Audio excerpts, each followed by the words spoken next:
Pilot sering terlihat memakai kacamata hitam bukan untuk gaya-gayaan. Mereka bertanggung jawab atas keselamatan banyak orang di dalam pesawat. Makanya, mereka harus bisa melihat lalu lintas udara dengan baik. Tak lupa juga mengenali semua lampu, simbol, penanda, sekaligus tombol dan manual di pesawat. Bagi para pilot, tubuh sehat dan penglihatan yang baik merupakan aset yang sangat berharga. Mereka melakukan pemeriksaan kesehatan setiap tahun untuk memastikan kondisi kesehatan dan performa mereka tetap prima. Orang yang memiliki masalah penglihatan nggak memenuhi syarat untuk jadi pilot. Penglihatan yang baik merupakan syarat terpenting yang harus mereka punya, dan mereka harus menjaga kondisi terbaiknya. Tapi, tugas seperti ini nggak mudah dilakukan. Radiasi matahari yang membahayakan difilter oleh atmosfer bumi agar lebih aman saat mengenai kita, apalagi kalau kita sering beraktivitas di darat.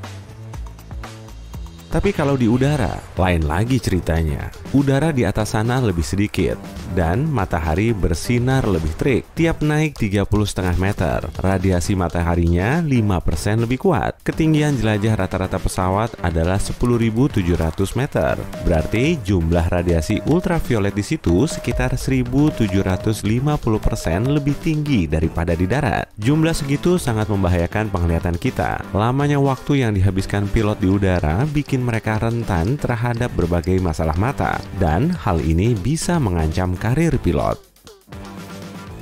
Makanya, mereka pakai kacamata hitam untuk melindungi penglihatan mereka. Kualitasnya harus yang paling baik. Selain itu, harus bisa menjalankan fungsinya untuk meminimalisir paparan sinar matahari dan sinar ultraviolet. Dengan begini, penglihatan mereka bisa 100% terlindungi. Kacamata mereka nggak boleh berlensa polarisasi, karena polarisasi bisa menghalangi tampilan kokpit. Jadi, pilot perlu memilih kacamata yang bisa memudahkan penglihatan, mengurangi mata lelah, dan meminimalisir perubahan warna agar penglihatan mereka tetap jelas meski berkacamata.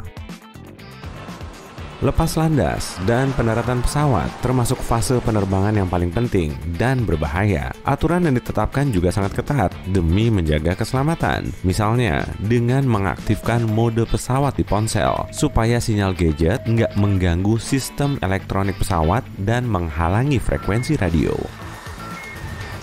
Kamu pernah dengar bunyi berisik dari speaker sebelum ponsel di dekatnya menerima telepon masuk kan? Bunyi ini mungkin juga akan didengar pilot saat mereka berkomunikasi dengan pemandu lalu lintas udara. Gangguan 1 detik aja bisa menyebabkan banyak kebingungan antara pilot dan pemandu lalu lintas udara yang memonitor pesawat.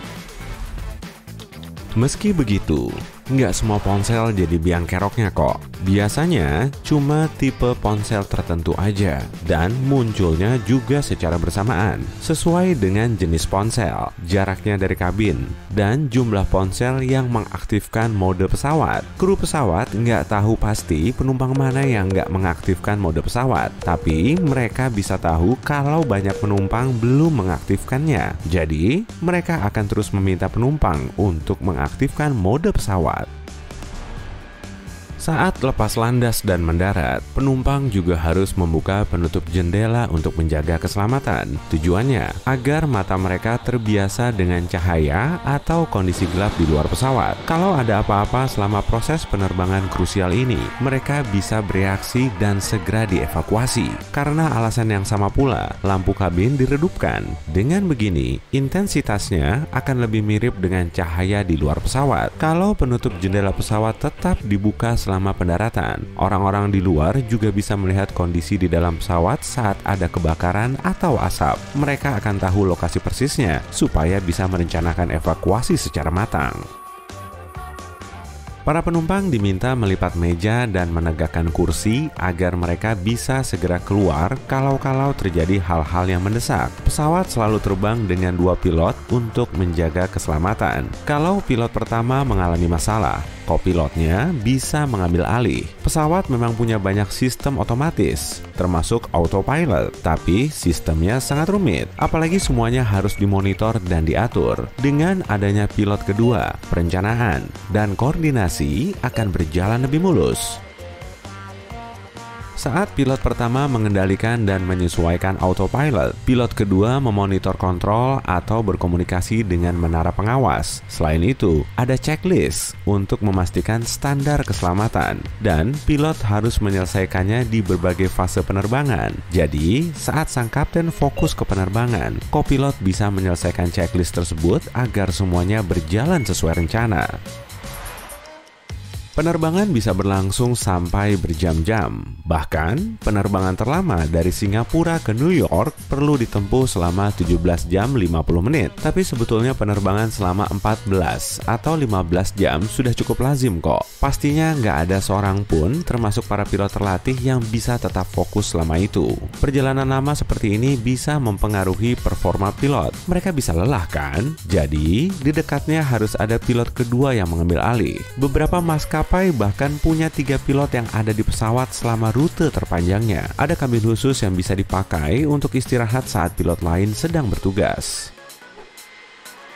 Nah, selain 2 atau 3 pilot di pesawat, ada juga autopilot. Tetap aja, kita perlu pilot manusia, karena autopilot tercanggih pun belum bisa menggantikan manusia. Autopilot di pesawat penumpang cuma bisa mengendalikan pesawat dalam kondisi khusus yang sifatnya terbatas. Autopilot juga belum bisa melakukan lepas landas dan mendarat sendiri. Jadi, semua operasi ini dilakukan secara manual. Kapten mengaktifkan autopilot setelah lepas landas, lalu mematikannya sebelum mendarat. Kalau visibilitasnya buruk, pilot bisa mendaratkan pesawat dengan sistem auto land. Sistem ini bisa mendaratkan pesawat secara otomatis, tapi tetap perlu diawasi pilot.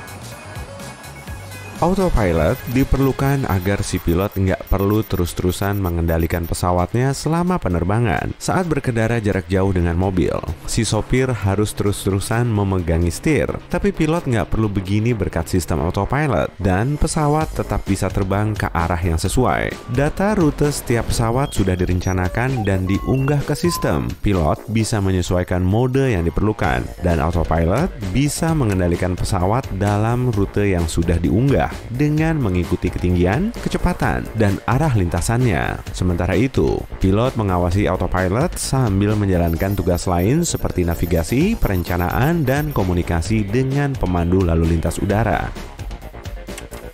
Kamu pernah lihat lubang kecil di jendela pesawat nggak? Nah, itu namanya bleed hole. Jendela pesawat punya 3 lapis plexiglass. Di antara lapisan luar dan tengahnya terdapat celah kecil. Dan di lapisan tengah ini terdapat bleed hole. Lubang ini dibuat untuk menyesuaikan perbedaan tekanan antara bagian dalam dan luar kabin. Dengan begini, lapisan luar bisa tetap menahan beban. Kalau lapisan luarnya pecah, lapisan tengah ini bisa bikin jendelanya tetap utuh, meski di dalamnya terdapat lubang. Lubang ini juga bisa mencegah jendela dari kabut dan embun. Pesawat akan meninggalkan jejak putih saat terbang. Suhu dan tekanan uap atmosfer lebih rendah dari gas panas yang dikeluarkan mesin pesawat. Gas panas dan atmosfer dingin kemudian saling bercampur, membeku, dan akhirnya meninggalkan jejak. Prinsipnya sama seperti mulut kita yang ngeluarin asap saat cuacanya lagi dingin. Dengan mengamati jejak putih ini, kita juga bisa tahu cuaca di luar. Kalau terlihat tipis dan pendek, berarti cuacanya sedang cerah dan kelembapan rendah. Tapi kalau jejaknya kelihatan tebal dan panjang, tandanya udara di situ sangat lembab. Kemungkinan akan ada badai. Pilot juga menyarankan tips ini. Saat pilot naik pesawat sebagai penumpang, mereka selalu memperhatikan letak pintu darurat. Mereka juga ngitung jumlah baris antara kursi mereka dengan pintu darurat. Dengan begini, mereka akan gampang nyari pintu keluar meskipun dalam kondisi gelap. Tips ini sangat bermanfaat diterapkan saat kondisi darurat. Dengan memegangi kursi sambil ngitung jumlahnya saat lewat, kita akan bisa segera keluar dari pesawat.